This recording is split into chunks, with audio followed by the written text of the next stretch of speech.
Hello guys, and welcome back to Those Two Car Guys for episode 2 of our budget £1,000 track car. And yet to be named. Yeah, to be named. Well, we're still waiting, guys. Comment down below and make sure you like and subscribe while you're at it. Yes. But yes, today's episode, as you can see by the title, is some TLC. Yes. Some maintenance on our good old track car because it does need a few things doing. Yes, it does. It's £550. £550 guy, so you Yeah, can't exactly. expect a Rolls Royce new car showroom jobby, can you? No, not unless you're mad. But yeah, as you can see, I'm already ready since the intro with my blue gloves on. I'm ready to get dirty, are you? Yeah, you mentioned something about a prostate exam? Yeah. It's all very concerning. Let's go. But yeah, we're gonna go through a few things on the car. Yeah. We're probably not going to cover them all today, especially the tyres, because we do need a new set of tyres. Yeah. And that is for getting hold of some of our suppliers to get some prices and obviously get them installed as well. So yeah, we're going to cover quite a bit. I'm not the most mechanically minded person. I'm going to admit here, I've never actually serviced a car. I know. But this guy has, so he's the expert. Is that why you brought me a chair? Look, he's even got a garage jumper on. Is that why you brought me a chair? So I could be sat down when you told me that? No, I've got the chair out so I can sit and watch you do everything. Oh. Do this, do that, do this. But yeah, anyway, let's crack on and get our hands dirty because yeah, I have a feeling that there's going to be quite a bit to do on this car. Yeah. Yeah, that's all. That's the whole point of this, is to have fun and get messy. And that's the good thing about a cheap car, is that you're not really too fussed about what happens with it. Within reason. You can experiment, especially for me. I can actually get my hands dirty with a car and not worry too much about maybe breaking things. It's all a learning curve. Yeah. So yeah, let's get going. Hope you guys enjoy. Remember, comment below and pick a name for us. Otherwise, we're just going to do it for you. Yeah. Let's get our hands dirty. Let's go. No! My innocence!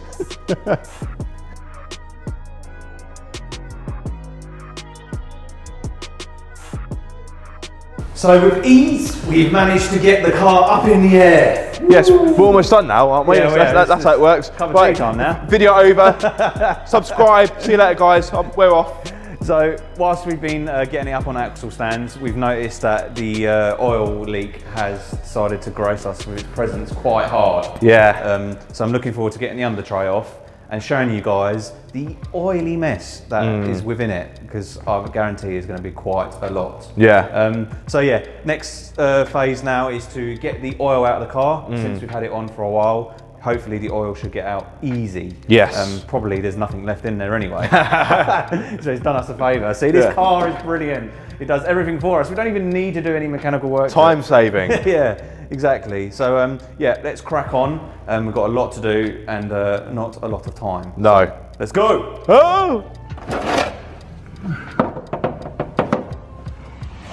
There we are. Let it pour. There she blows. Sit wrap. We've managed to extract most of the oil that was left in the car into the drainer, and we've taken off the undertray, which isn't really much of an undertray. No, it's quite pitiful, isn't it? Really. It's like Fisher Price, my first undertray. And as you can see, there is masses of oil that has just been seeping into it over time. So I'm going to give that a good old clean with the brake cleaner. Mate, you want to see underneath here? Yeah. And yeah, that's actually a good point.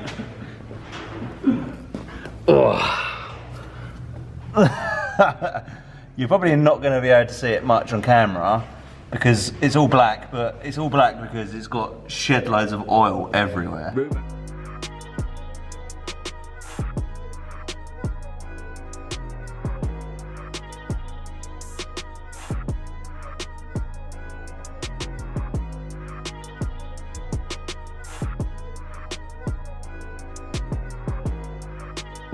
So let's grab an update.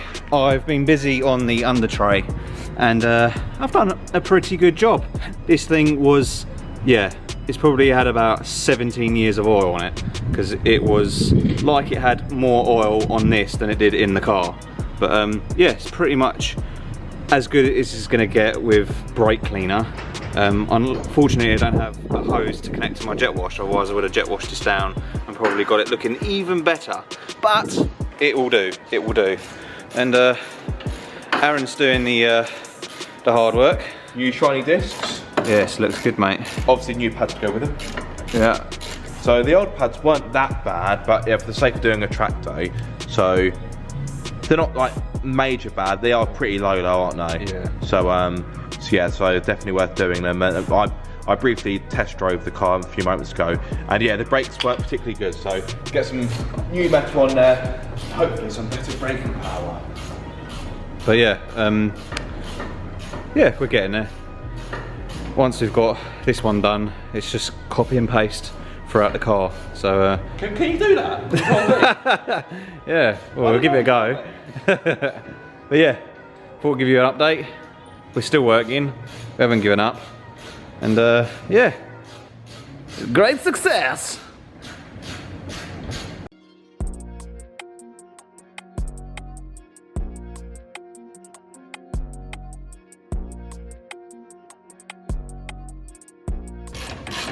See, I told you, copy and paste does work.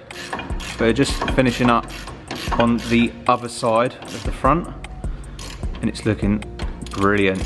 So as you can see, we mentioned in the first video, the car has Bilstein coilovers on the car. Yeah. Which is a very interesting thing, because as standard, these didn't come with it, so... To my knowledge, I could be wrong, but with it being a 1.8i,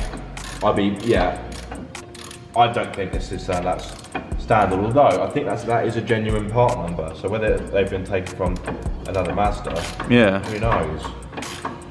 So yeah, this car is becoming even more of a bargain than initially, well, when we initially bought it, which is awesome.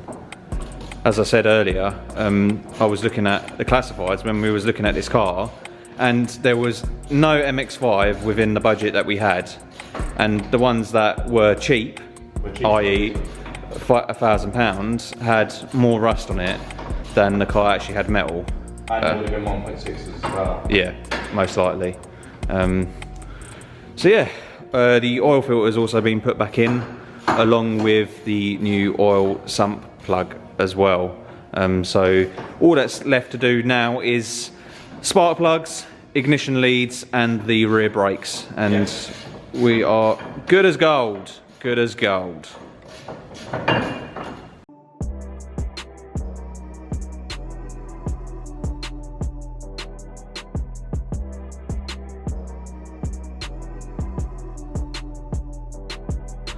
So guys, we have now changed the spark plugs, filled the car back up with oil, even though the dipstick doesn't seem to be reading that there's any oil in it, and we've almost put 4 litres in it, so that's a little bit worrying, but we'll let it set and hopefully try again, and it will give us some better news. The ignition leads are in, we've replaced them, and here are the old ones, which are red, which I don't know what means, maybe they're aftermarket. But yeah, they're out, and of course the spark plugs are out. Now, they're all quite oily. I'll actually pick them up, which is a bit of a concern, them being oily. Don't know if the camera's going to be able to focus on it. Probably not. But yeah, they're quite rotten on the top as well. And there is no history to when they were replaced last. So yeah, as a maintenance precaution, we thought we'd do it. This busy bee forgot to put some clips on the brake pads, so we're just revisiting that. We're not going to lie, we are struggling with the rear, which aren't as easy as the front, sorry. Yeah, so we may be leaving that tonight and getting a competent mechanic to do it. I'm not saying Aaron's bad, but yeah, we're getting to a point now where time is against us. So yeah, we're probably going to leave it. We may actually re-look at it beforehand, because we've pretty much done with all the maintenance stuff apart from new tyres. 2,000 years later. So you join us a week later. We ran out of time last time around, and Chris has been hard at work. Look at him, he's getting involved. Sweating. He's almost dirty, look at that, it's amazing. So as you can see, he's whipped off the rocker cover in order to replace the gasket. We have cleaned up a fair bit, but yeah, it was pretty grotty in here. Whoever did it last, they either used low quality. Yeah, they either used low quality parts or did a poor job, or a mixture of the two. Obviously, it's very oily, so I'm not going to show you too much, but yeah, it's kind of disintegrated on itself. So yeah, that is as much use as a chocolate teapot. Whilst I'm here, I can show you what I mean about the brakes. Now, just put my hand in oil, so I didn't need to be careful not to get my camera all oily. But essentially, if you watch any video about removing replacing the rear brakes on an MX-5, just trying to get the autofocus right. Now, you're not really going to be able to get a good view because it's too dark. But here, right where my finger is, so it's out of focus. There should be a little cap that you undo. Then underneath there should be a little bolt that you undo with an Allen key. And these calipers don't have that, and every video you watch on a Mark 1 or Mark 2 MX-5 rear brakes will talk about this little bolt that you wind back using an Allen key, or hex if you're American. And yeah, these calipers don't have that for whatever reason, and that really stumped us because we were very confused. We believe it's because these are cheap aftermarket calipers that for whatever reason don't have that feature. So yeah, Chris had to spend extra time winding back the pistons, and that was a bit of a faff. But the main thing is the rear brakes are done, as are the front brakes, so making good progress.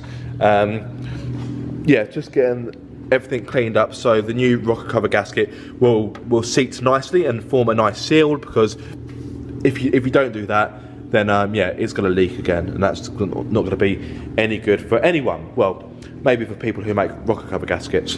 I am about to drop out the oil in the diff. Where is the diff?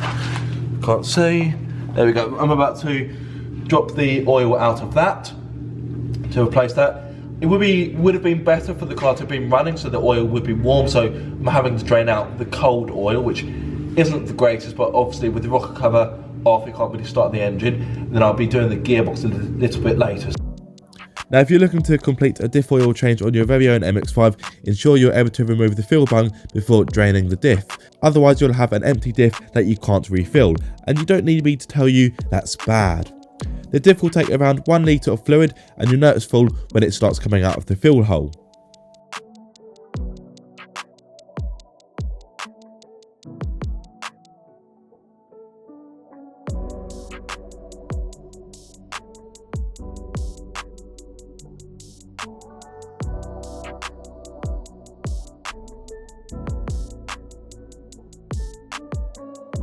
Like the diff, make sure you can undo the fill bung before emptying the gearbox fluid.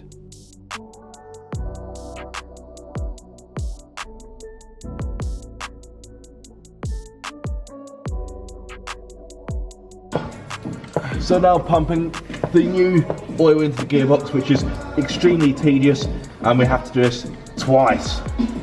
See, all those dark nights when I was a teen in my bedroom, they're paying off now. Wrists of steel. Choppy!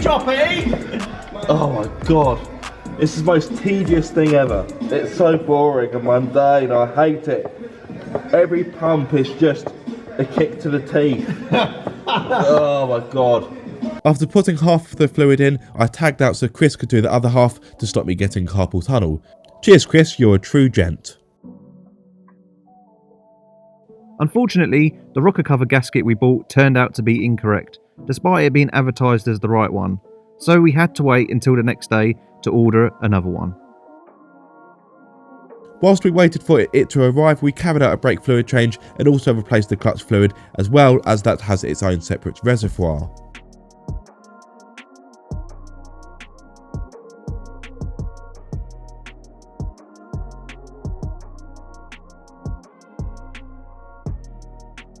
Left to do was to simply slot the new gasket into the rocker cover and refit the cover to the engine.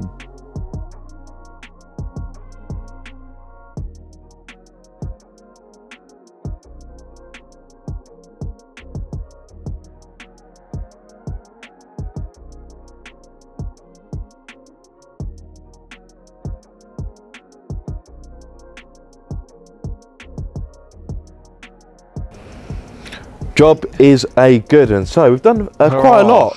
So let's recap. So we've done the front and rear pads and discs. Yeah, don't say rear pads and discs to me ever again. Okay, okay. Rear pads and discs. God, what a nightmare. Engine oil change, spark plug replacement, gearbox oil change, diff oil change, Yeah, rocker cover gasket, yeah, new ignition leads. yeah. Supercharger. Yeah, if only. This may as well be Trigger's broom. Yeah. The car's essentially rebuilt, isn't it? I think we've done a nut and bolt restoration. That's how it Does that works. count? Yeah. Yeah. Oh, brake fluid change. Yes, brake fluid, clutch. And a clutch fluid change. Yeah. Yeah, the clutch fluid was very, very dark. I don't think it's ever been replaced. It was darker than a horror movie. I like that. That's a good one. That's a good one. So yeah, a lot of work done. Very satisfying. Oh, did you say new tyres? New tyres. Well, we didn't do those, so we can't count true, that. But true. yeah, it has had new tyres because the old ones were quite old, and the front. So we ones, can literally go flat out everywhere now. exactly. No brakes needed. Exactly. Why did we even fit bother? them? Why did we bother? So yeah. So the car is now ready for the racetrack. Yet to be named. There is still a bit of a misfire at idle. Yeah. But when you actually drive the car, it doesn't feel, well, I say drive the car, we've only driven it a few yards, it doesn't feel too bad. But of course, the next video will be the first drive. So be sure first drive. to subscribe. Looking forward to it, click because the it's bell just icon been in and the all that unit jazz. for like 2-3 weeks now. Yes, yeah, we've spent more time working on it Than actually driving using it. Yeah. So we're yet to actually drive the car, so that is going to be quite a momentous occasion. So Yes. please do join us for that. I hope you have enjoyed this video and of course the reveal. If you haven't subscribed, what are you waiting for? Just Yeah, go ahead and do it. just do it. Get that button to Yeah. smash it. Some say that every subscriber, I grow an inch. We're going to need a lot. So guys, So it's in your help best my interest. brother out because he clearly needs it. But yes, before we waffle on too much as we always do, I think it's time for us to finish. So Yeah. yes, join us for more shenanigans next time on Those Two Car Guys. Thank you. Goodbye.